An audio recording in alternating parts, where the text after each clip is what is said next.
nanti selanjutnya mungkin kita akan berkembang di diskusi bersama tim. Tapi itu saya lebih suka memberikan gambaran fakta-fakta hukum yang sudah terjadi, yang sudah dialami oleh orang yang ada di luar sana maupun yang ada di Baracang ini, di Sambuang ini. Terakhir, sebelum nanti kita masuk ke sesi yang berikutnya, saya ingatkan sekali lagi, kelompok-kelompok ini sekarang mereka sudah mulai jalan. Nah, itu mungkin sedikit dari kami, Demas KN, Bapak Camat. Selanjutnya kita akan berkembang di diskusi nanti. Terima kasih banyak.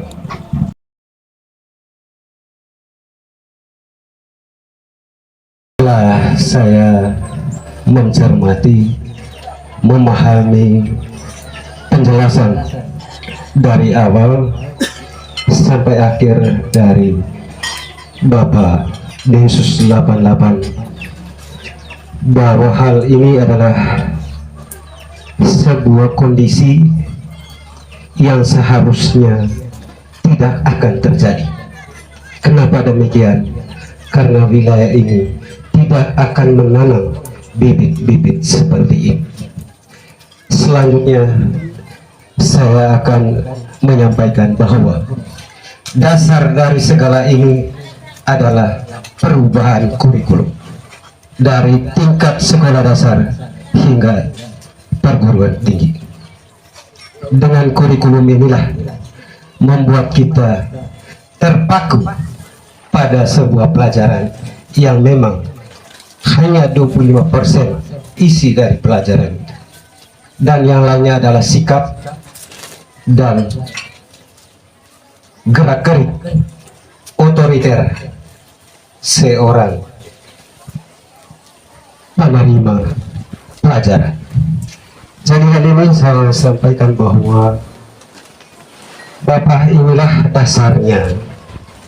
Kalau memang dari cerita tadi betul Bapak bahwa si nama itu adalah saya punya siswa sendiri.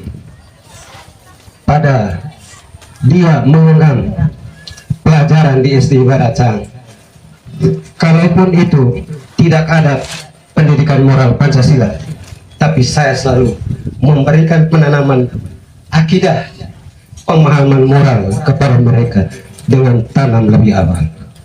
Tetapi inilah pengaruh globalisasi, banyaknya perubahan-perubahan yang nampak terjadi pada masyarakat sehingga akan meniru ke segala arah, sehingga dampak yang terjadi adalah seperti ini.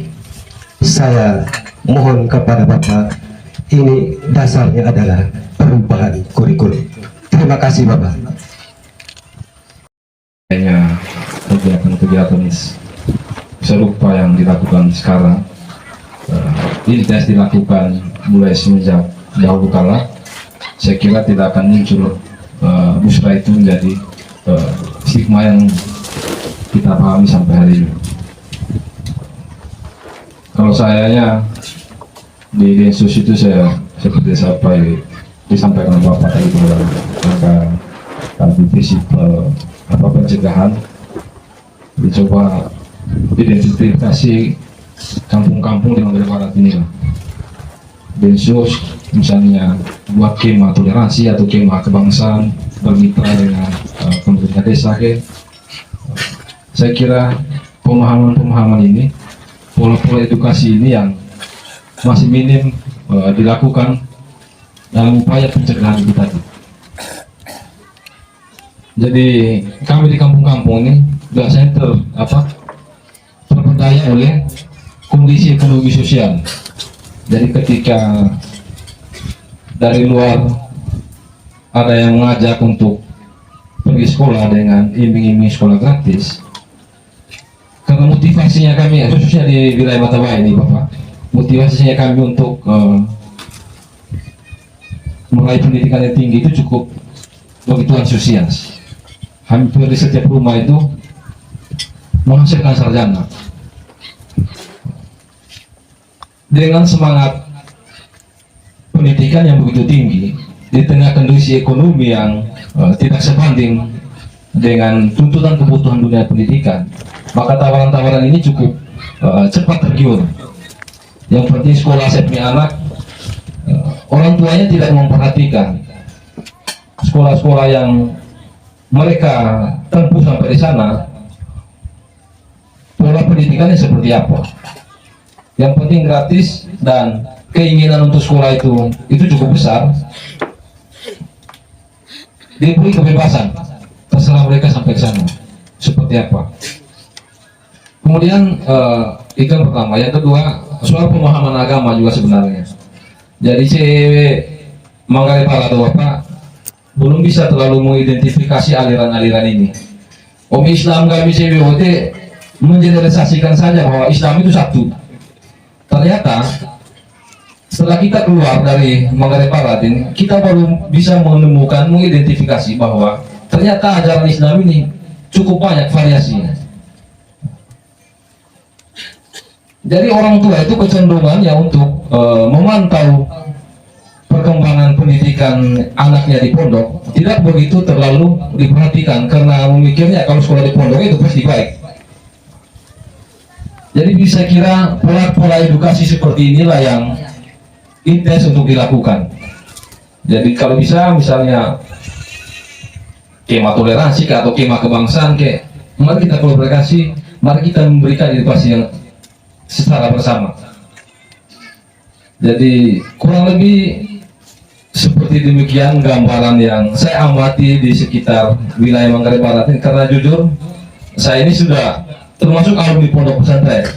Setelah saya di pondok pesantren, saya gabung ke NU, saya baru bisa mengidentifikasi, oh ternyata di Islam ini alirannya. Ormas-ormas yang berafiliasi dengan pemahaman intoleransi dan radikalisasi itu ternyata ini. Tapi saya yakin dan percaya orang tua kami di kampung ini mereka tidak paham soal itu. Itu menjadi soal juga sebenarnya. Jadi saya kira ini juga adalah salah satu problem yang kami hadapi di setiap kampung ini. Saya yakin di wilayah Manggarai Raya ini pola pemahaman keislamannya hampir sama. Jadi ini tidak terlepas daripada kondisi yang sedang kami hadapi secara bersama. Kemudian masukan kedua, soal semakin terbukanya dunia digitalisasi.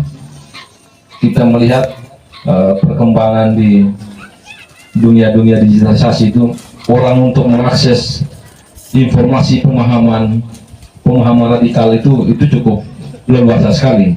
Jadi mungkin di Polri ada namanya Cyber Polri. Kalau bicara Bapak, itu juga melalui kekuatan Cyber Polri bisa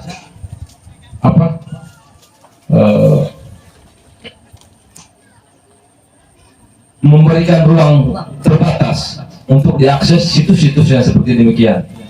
Jadi sama seperti yang disampaikan tadi bahwa terorisme itu muncul dari pemahaman dan ideologi intoleran. Jadi siapa saja sekarang bisa mengakses itu.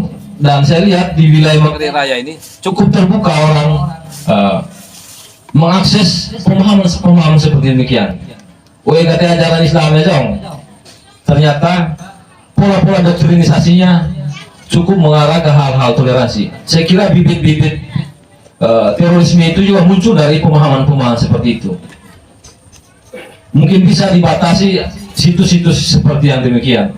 Jadi saya kira demikian. Terima kasih. Assalamualaikum warahmatullahi wabarakatuh. Baik, terima kasih banyak. Ya, mungkin kalau yang Pak Usmandi, kalau tadi dari Dinas Pendidikan datang itu barangkali bagus itu Pak Usman ya. Ya, tapi kalau kami dari Densus, ya kami juga mengidentifikasi itu, tapi ya kami tidak punya ruang untuk itu ya, Pak Usman gitu. Lalu saya coba sedikit menanggapi yang dari Pak Rahman gitu kan. Jadi Pak Rahman, memang di awal dulu muncul gerakan radikalisme terorisme di Indonesia ini, ya ibaratnya kita ini kan masih mencari pola penanganan. Seperti apa sih sebenarnya kita menangani kelompok terorisme ini. Lalu kita di awal-awal itu dulu murni penegakan hukum. Ketika misalnya ada yang sudah melakukan aksi terorisme, kita murni ke sana, kan gitu. Itu kurang lebih sampai ke tahun 2020 upaya itu kita mengedepankan itu terus gitu. Lalu pada akhirnya kita evaluasi. Ternyata dengan melakukan penegakan hukum yang seperti ini, kelompok ini tidak semakin berkurang, malah semakin banyak. Nah, di tahun 2020 itu kita sudah mulai coba untuk melakukan pendekatan baru. Kita coba mengintenskan pola-pola sosialisasi dan pencegahan, kan gitu. Dan alhamdulillah, syukur kepada Tuhan bahwa di tahun 2023 itu Indonesia zero take, sama sekali tidak ada aksi terorisme. Jadi kita kan peran serta masyarakat yang semakin peduli, kita cukup untuk mendapatkan bukti-bukti untuk melakukan upaya-upaya pencegahan. Sehingga kayak misalnya tadi ada upaya penyelundupan senjata, ada upaya ini, kita sudah bisa cegah di awal.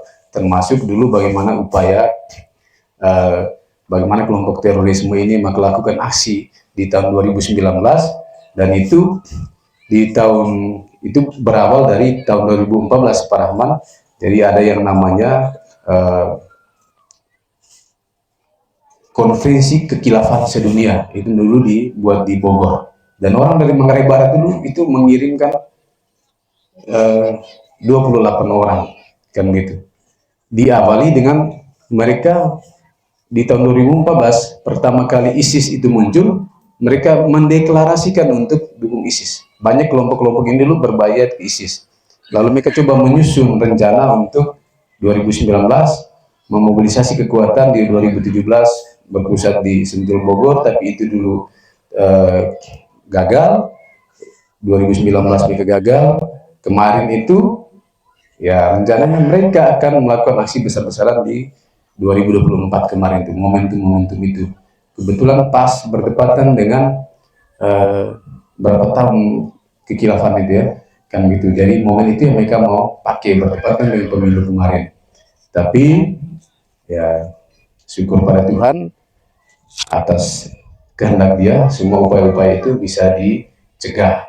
Jadi memang Pak Rahman ini sedikit terlambat kita menggunakan pola ini, tapi sekarang kita semakin intens untuk melakukan itu.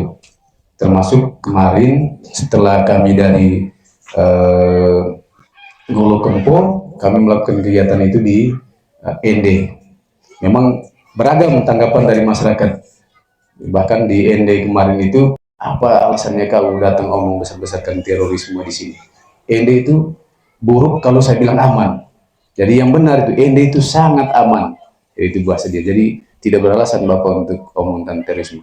Jadi saya jelaskan di Bapak itu, saya bilang, ya baik, bahwa justru karena ND itu sangat aman, makanya kami datang memastikan ND yang sangat aman ini tidak hanya menjadi sangat aman untuk hari ini, tapi harus menjadi sangat aman bila perlu sampai dunia ini kiamat. Dengan catatan, tidak hanya menjadi sangat aman ketika orang ND itu ada di ND, tapi ketika orang ND keluar dari ND, dia harus menjadi sangat aman untuk dirinya dari paham-paham radikal terorisme ini, dan juga menjadi sangat aman untuk lingkungan baru tempat dia tinggal. Dia jangan menjadi malapetaka seperti si Fahmin itu. Dia sangat aman di ND, tapi dia mau pergi bom di Samarinda. Jadi bagaimana Bapak? Wih, ya mereka baru tahu faktanya. Jadi itu untuk upaya-upaya pencegahan Pak Rahman kita sudah buat itu. Lalu berkaitan dengan, saya kira usulan yang sangat baik sekali dari Pak Rahman tadi itu, kita buat skema toleransi atau apa. Nah, niat itu sejak dari dengan teman-teman NU, dengan teman-teman Muhammadiyah yang ada di Labuan Bajo, dari MUI, hanya mungkin beda nama. Itu hari kami rencananya mau kasih nama Pojok Toleransi, kayak gitu. Dan itu rencananya kita akan ada perwakilan-perwakilan kelompok itu di setiap kampung. Jadi kapan saja misalnya dari Weracang butuh kita untuk datang untuk diskusi apa saja, bebas. Jadi tidak terpaku kepada omong tentang bagaimana terorisme, bagaimana apa. Tapi semua hal kita bisa diskusikan di situ. Lalu menemukan kira-kira langkah-langkah apa yang kita mau buat sebagai generasi Manggarai Barat ini, generasi Indonesia untuk berbuat sesuatu yang bermanfaat. Nah itu ya mudah-mudahan nanti Pak Rahman itu kita bisa jalan. Tentu nanti kita sangat berharap Pak Camat juga untuk mendorong nanti hal-hal seperti itu. Lalu bagaimana dunia digitalisasi kita yang sudah sangat terbuka ini kan gitu. Nah, memang upaya untuk membatasi situs-situs seperti itu dari Kemenkominfo itu sudah masif untuk melakukan, hanya yang di ruang-ruang medsos ini yang kita agak sedikit terbatas karena itu butuh langkah-langkah. Lalu ada juga batasan-batasan privasi yang kita tidak boleh langgar gitu. Jadi ada prosedur-prosedur yang ya bisa jadi menjadi lambat. Memang faktanya Pak Rahman, banyak anak-anak kita itu terpapar karena dari doktrin-doktrin yang dia terima secara online, kajian-kajian online itu gitu. Banyak anak-anak yang juga terpapar karena kajian-kajian online. Tidak ada upaya lain selain tadi startnya dari keluarga. Keluarga ini harus betul-betul menjadi pilar utama membentuk karakter dari anak-anak kita gitu, membentuk kepribadiannya supaya tidak mudah terpapar dengan itu. Lalu kita berikutnya sekolah, masyarakat yang ada sekitar. Jadi kalau lihat anak-anak itu sudah pulang ke rumah, biasanya itu kalau teman-teman yang itu, biar ini ayahnya sendiri tidak pergi sholat 1-2 kali, kafir itu, layak untuk ini kayak gitu gitulah. Tidak mau pokoknya kafir semualah orang yang. Jadi kalau kayak gitu ya itulah gunanya tadi mungkin kema toleransi tadi itu kita saling menginformasikan ada begini. Nah biasanya Pak Rahman, saya membatasi diri untuk tidak masuk sampai kepada membicarakan hal-hal yang sifatnya sudah ke arah akidah gitu. Karena kalau sudah ada ke sana, kami biasanya menghadirkan ulama-ulama baik yang dari Muhammadiyah, dari NU, seperti yang kemarin kita buat di Kupang. Kebetulan yang Fahmin itu dulu itu mahasiswa dari salah satu perguruan tinggi di Kupang. Kami menghadirkan tokoh-tokoh yang dari sana, termasuk di Labuan Bajo itu hari kita sudah menghadirkan tokoh-tokoh nasional itu, yang ulama-ulama nasional, baik di Pemda maupun di tempatnya Pak Muhtar yang memimpin Khilafatul Muslimin yang ada di Labuan Bajo. Jadi kita tetap melakukan upaya itu gitu. Nah mudah-mudahan upaya yang kita buat ini ke depan akan selalu mendapat dukungan dari ormas-ormas seperti NU, Muhammadiyah, dari Ansor dan yang lain-lain. Kalau selama ini kami sering jalannya dengan NU itu sama pemuda-pemuda Ansor. Hari ini harusnya datang dengan mereka tadi, karena pasti saya ingin sekali supaya kita di sini sebenarnya banyak diskusi tentang itu dengan tokoh-tokoh yang kompeten. Kalau dengan saya tidak, karena saya Katolik Pak Rahman, nanti salah lagi, tapi saya lebih kepada fakta hukumnya, fakta perbuatan, gitu. Mudah-mudahan suatu saat ustadz-ustadz yang berkompeten itu bisa hadir di sini, kami bisa mengupayakan mereka untuk hadir, lalu kita coba diskusi, gitu. Supaya setidaknya saya yakin bahwa sedikit banyak pengaruh Qatar pasti ada, kan gitu. Sedikit banyak pengaruh Qatar pada, dan ini harus kita kikis. Dan saya minta kalau misalnya ada saudara-saudara saya di sini minta maaf, mungkin yang latar belakangnya ada yang pernah sekolah di UBK, ayolah tinggalkan itu semua itu. Kita mulai dari yang baru. Gitu. Prinsipnya kita semua ini mengejar surga. Mari kita mengejar surga dengan cara sama-sama kita masuknya. Jangan dengan matikan ini saya saja, kau harus mati, kan gitu. Karena kau beda, kau mati, saya saja. Oh, ini kan rusak ini kalau kayak begini, kan gitu. Mungkin itu dari saya, Pak Rahman. Terima kasih. Mungkin dari sebelum sampai ke pertanyaan, saya ingin perkenalkan dulu, karena seperti yang disampaikan oleh MC tadi, tak kenal maka tak sayang. Nama saya Muhammad Suwandi, sapa saja dengan adik-adik. Saya cukup berterima kasih terkait apa yang menjadi paparan dari Pak Camat dan Pak Guntur tadi, sangat luar biasa sekali. Dan dari pertanyaan yang kemudian disampaikan oleh Om Pak Rahmat,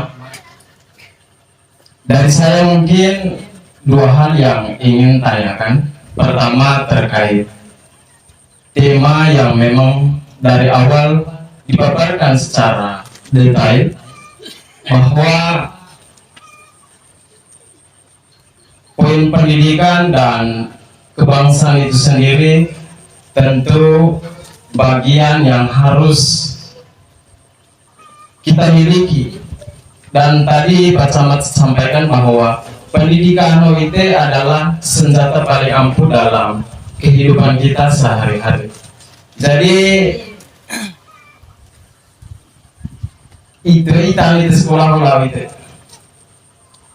Saya sendiri cukup prihatin karena Lonto CBU Waracang yang jauh dari hiruk pikuk kota ini tentu segala aspirasi ada pada Bapak sekalian, karena kami saat ini ikutlah Kampung Waracang mau menganggap Bapak sebagai sosok humanis, sehingga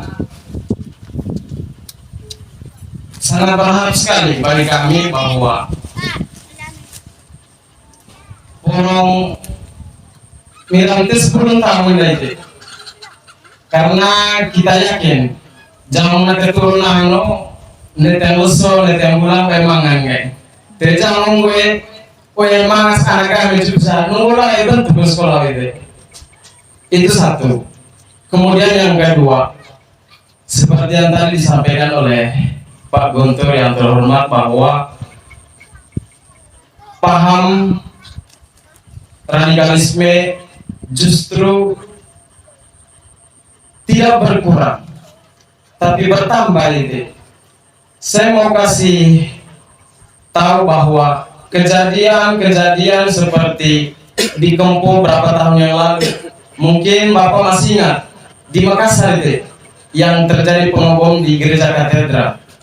Mudah-mudahan Bapak ketahui bahwa kan menganggap bahwa tidak saya lo jangan paham radikalisme.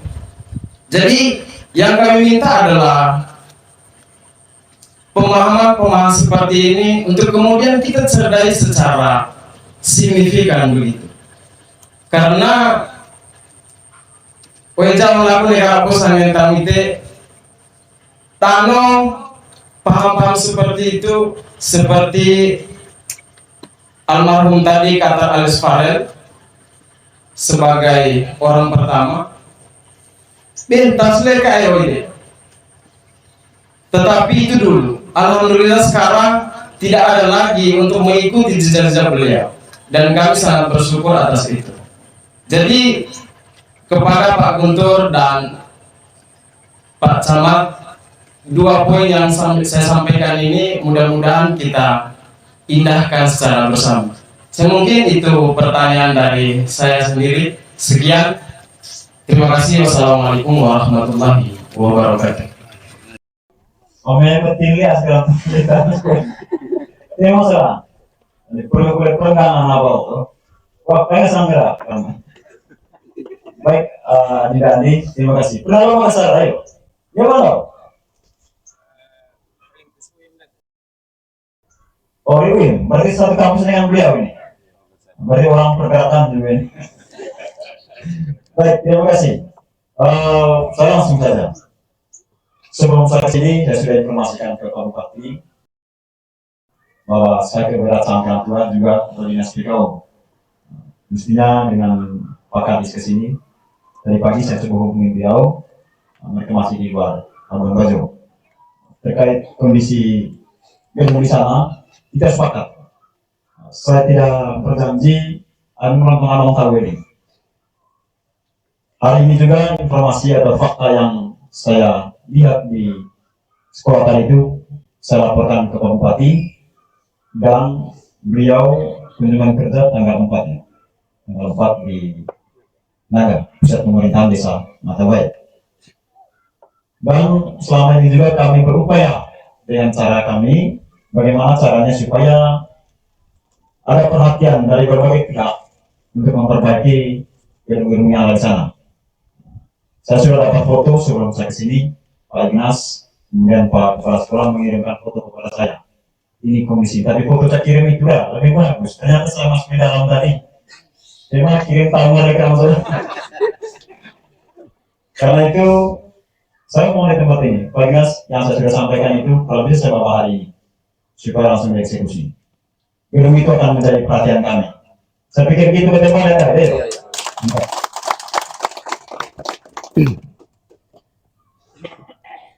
Baik, terima kasih banyak AC Andi. Jadi di Mau Makassar itu saya kira tanggapan saya begini. Dengan terjadi pemboman di Makassar itu tidak sama sekali membuktikan atau membenarkan bahwa terorisme itu merujuk kepada agama tertentu dan menyasar agama tertentu. Sama sekali tidak. Terorisme itu ada dalam setiap budaya agama-agama, gitu. Jadi bahkan yang mungkin pernah dengar juga itu ya, bagaimana dulu bom di masjid di Polres Mojokerto itu pelaku pembomannya duduk persis di belakang Pak Kapolres begitu, dan memang targetnya harus yang saf depan itu harus mati semua kan gitu. Hanya mungkin saat itu dia salah pasang bomnya itu harusnya meledak ke depan, daya ledaknya harus ke depan, ini kembali ke belakang badannya, makanya badannya dia semua hancur gitu. Jadi sekali lagi terorisme itu tidak merujuk pada agama tertentu. Itu kalau di Amerika ya pelaku terorisme ini banyak orang Katolik, orang Protestan. Irlandia Utara itu juga orang Katolik, di Myanmar orang Buddha, segala macam gitu. Kebetulan di Indonesia ini mayoritas Muslim, yang terlihat Muslim. Tapi ingat baik-baik, orang Katolik sudah pernah jadi pelaku terorisme juga di Indonesia. Jadi bom Alam Sutra dulu itu, Mall Alam Sutra, itu pelakunya orang Katolik. Bahkan kalau itu dulu terjadi, dampaknya bomnya meledak secara sempurna, maka itu mungkin korban yang paling banyak karena dia menggunakan bom kimia waktu itu. Bom kimia itu dihubungkan di blower, di kipas angin yang ada di dalam mall itu. Jadi dia bikin di kamar mandi, jadi dirakit di, ya mungkin kalau ada bapak mama yang sudah pernah pergi ke mall di WC tempat toilet yang itu, jadi kalau menggos tekan siram gitu, maka zat kimia ini akan bereaksi, uapnya ini akan dibawa oleh kipas angin itu, maka semua yang ada di mall itu bom kimia itu sebentar saja, tidak lama, tidak sampai 1-2 menit itu orang bisa langsung mati, pecah semua pembuluh darahnya kayak gitu. Jadi bomnya tidak meledak sempurna, itu orang Katolik. Jadi ya sekali lagi AC Andi, ya kita tidak mau yang terjadi di Makassar itu juga terjadi di tempat lain. Dan ingat baik-baik, sasaran mereka tidak hanya orang-orang yang non-muslim, sesama muslim pun yang beda paham pasti mereka hajar. Di 5 itu kelompok terorisme itu yang kena tembak itu ya orang Islam semua kan gitu. Kapolsek 1 orang itu muslim, Kanit Intel itu anak kampung itu sendiri, yang tembak ya pelaku terorisme dari kampung Sila itu sendiri gitu. Jadi pergi sholat subuh, dia tempel senjata di kepalanya, mati yang gitu. Terorisme itu sama sekali tidak merujuk agama tertentu. Gambaran terjadi pemboman di Katedral Makassar itu tidak merupakan gambaran bahwa mereka sedang menyerang kelompok agama di luar Islam. Tidak, mereka random. Mau kau Katolik, mau kau apa, hajar. Tidak sama dengan kami, hajar gitu. Nah sekarang izin Pak Camat, saya sedikit curi waktu lagi. Kebetulan sekarang kelompok HTI sekarang mereka lagi mengkampanyekan supaya kita harus beraksi, gitu. Ganti gelang negara hoga, gitu Pe. Kemarin orang belum sholat id, mereka sudah sholat id 2 hari sebelumnya, dan diisi dengan kampanye-kampanye itu. Memang video obong aja tampilkan live itu, bagaimana semua kita diajak untuk bergerak, gitu Pe. Jadi memang misalnya ada yang saya tidak berani umum paham di sini. Kalau saya umum paham, nanti pasti panjang diskusinya. Nanti adalah ustadz-ustadz yang ini. Tapi kalau ada yang datang untuk ngomong itu, mari bergerak. Atas dasar kondisi yang terjadi di Palestina misalnya. Toh emang baik tidak ada Palestina situ lalu. Gitu. Urusan negara di situ lalu. Raha antara Ome perang itu aku timur bisa. Tuh mamai sampai kalau di sini. Bukti nyatanya itu lihat orang Rohingya. Orang Rohingya dulu itu mendapatkan perlakuan yang tidak bagus misalnya dari negaranya gitu. Kita yang di sini berteriak mau serang negara itu lalu karena itu orang Rohingya, orang Muslim diserang apa semua. Begitu mai mengungsi Rohingya tinggal di Aceh, orang Aceh usir lagi mereka. Padahal itu 100% Muslim itu di sana kan gitu. Jadi tema baik itu isi urus negara itu ngaji kali tega orang mereka cai era hadis selamai gitu. Aku mau lalu itu rah itu gak gitu. Mereka mentang rah itu gak itu ngaji. Mereka ngoga jom dari kopi mitweras conta sepisa mangap panggilan jihad ke laut oleh bisa meresung kopi daun itu conta gitu. Main dah apa karena sudah pernah terjadi kan bagaimana begitu ISIS dulu itu muncul ribuan orang Indonesia itu berangkat ngolah itu sekarang mau kembali kan hilang warga negaranya dia di Suriah sana mereka tidak diakui sebagai warga negara Suriah kudu kolece lama ke poli tahun bakar di saya warga negara sisa sekarang tapi ya sebagai negara kita upayakan terus ini anak yang hilang bagaimana mereka kembali hanya masih ada sisa 200-an orang gitu itu aicaila waktu permisi atau ini baik jadi ya budak di sesi itu apa segala macam ya begitulah kondisinya daerah perang itu milik dia milik bersama cokoledi itu saya kira kita tidak boleh terjadi seperti itu ngaji atau mesen ingat baik-baik tikulau sujud di masjid ini apa yang kamu bisikkan di bumi ini akan didengar di langit supaya segera damai mereka di sana Tuhan punya kuasa untuk mendamaikan mereka tekernege kolengong baku koped haulang panikul tamarahat laut gitu atau tuai cai laura ho galoer tahu ceho itu kelihatan menang itu yang terjadi di media sosial itu kebetulan kami beberapa waktu itu karena kita lihat zaman itu mulai sky hobo di media sosial apa semacam pasti kami datangi orang-orang yang itu mungkin itu ya Pak Camat